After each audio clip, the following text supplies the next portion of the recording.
ملت ما را کس کشته خدا خانهش خراب کنه. در تودیه که ما طرفدار آدم قاتل نیستم، اگه او خلقی باشه یا پرچمی باشه یا اخوانی باشه. هر کس که افغان ما را میکشه عیناً مثل که قلب منگل میکشه. لعنت برش. هر کس که طرفداری پاکستان میکنه لعنت برش. کس که طرفداری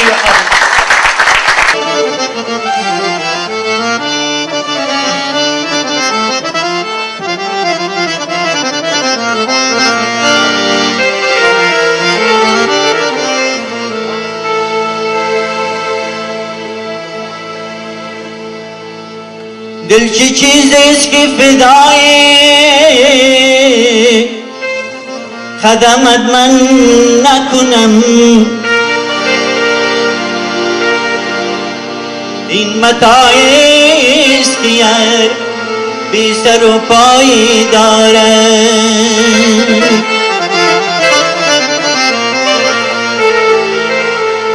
یا رب اگر امروز تو این جان ببری،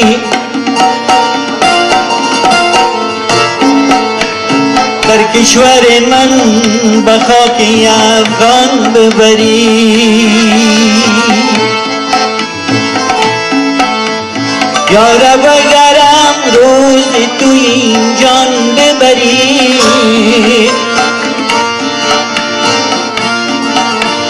در کشور من به خاک افغان ببری. آنجا ببری که خاک بابای من است، آنجا ببری که خاک بابای من است. لطفاً به کناری راد مردان ببری، لطفاً به کناری راد مردان ببری.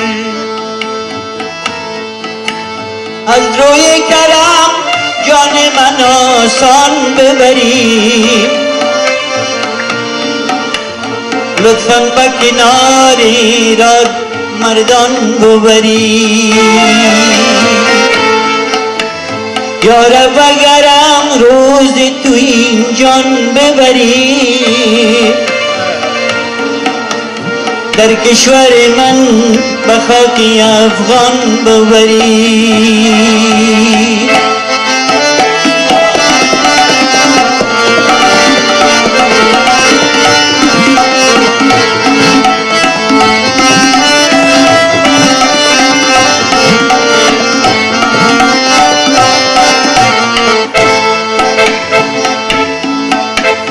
این یار ستم دیده من خاک من است،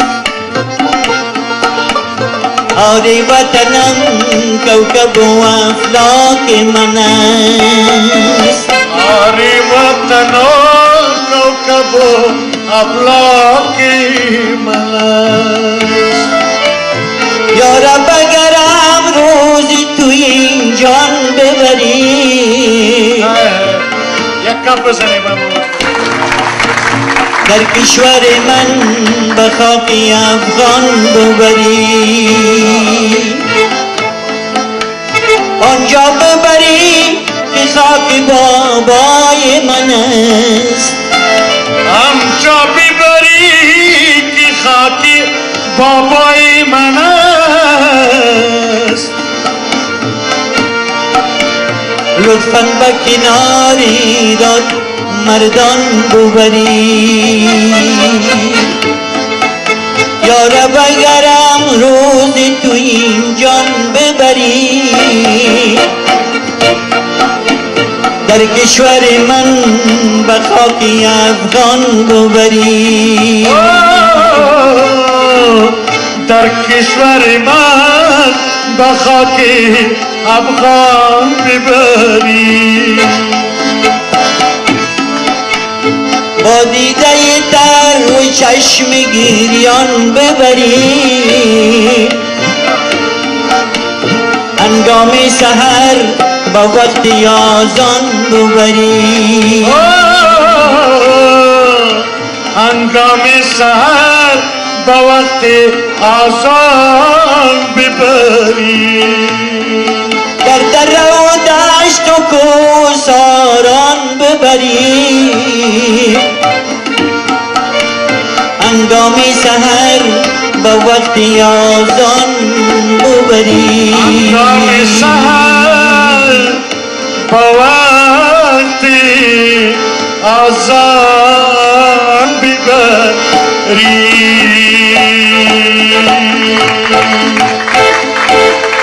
تشکر از همه شما.